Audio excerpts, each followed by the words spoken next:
प्रलय के समय जिस भगवान के मुख में रहते हैं वह भगवान इसी अक्षत वट का आश्रय लेते हैं। यही शिव जी की प्रिय भगवती भागीरथी भी है। इनकी सिद्धि लोग सेवा करते हैं। यह गंगा स्वर्ग के हेतु पातिका है। इनका जल के पीले पत्र से मनुष्य मुक्त हो जाता है।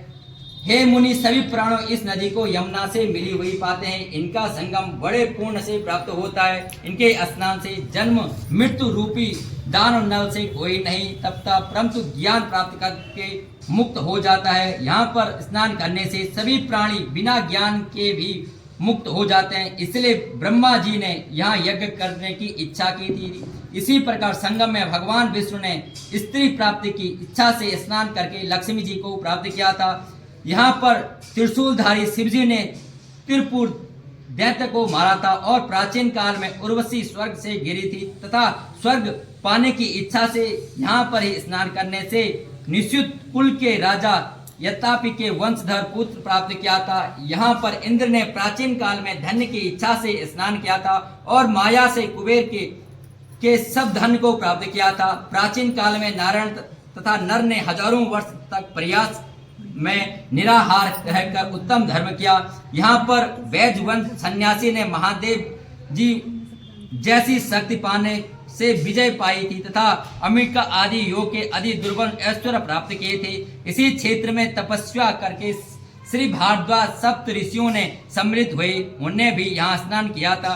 सबको स्वर्ग की प्राप्ति हुई। इसलिए हमारे विचार में तुम त्रिवेणी में स्नान करो। इस स्नान से पहले किए हुए तुम्हारे सब पाप नाश हो जाएंगे और संपूर्ण वैभव को प्राप्त हो जाएंगे। ऋषि के इस प्रकार के सत्य वचन सुनकर त्रिवेणी में स्नान करने से सबकी पिशाचता नष्ट हो जाती है। साप से विमुक्त होकर उन्होंने अपना शरीर धारण कर लिया।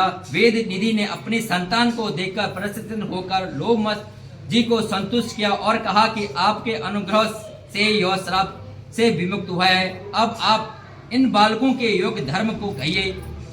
लोमस जी ने कहा है, इस युवा कुमार ने वेदों का अध्ययन समाप्त कर लिया, इसलिए इन कन्याओं के प्रीतिपूर्वक कर कमलों को ग्रहण करके तथा अपने पिताजी की आज्ञा से इस ब्रह्मचारी ने 5 कन्याओं से विवाह किया। इन कन्या के सब मनोरथ पूर्ण हुए हैं। इनके घर में लिखा हुआ यह महाकाव्य पूजा माना जाता है। वहाँ नारायण की पूजा की जाते हैं। पुष्कर तीर्थ में, प्रयास में, गंगा सागर में, देवालय में, कुरुक्षेत्र में तथा विशेष रूप में काशी में इसका पाठ अवश्य करना चाहिए। पुष्कर तीर्थ में ग्रहण के अवसर पर इनके पाठ का दुगना फल मिलता है और मरने पर वैश्य पद को प्राप्त होता है। बोल श्री सत्यनारायण भगवान की जय। अच्छा।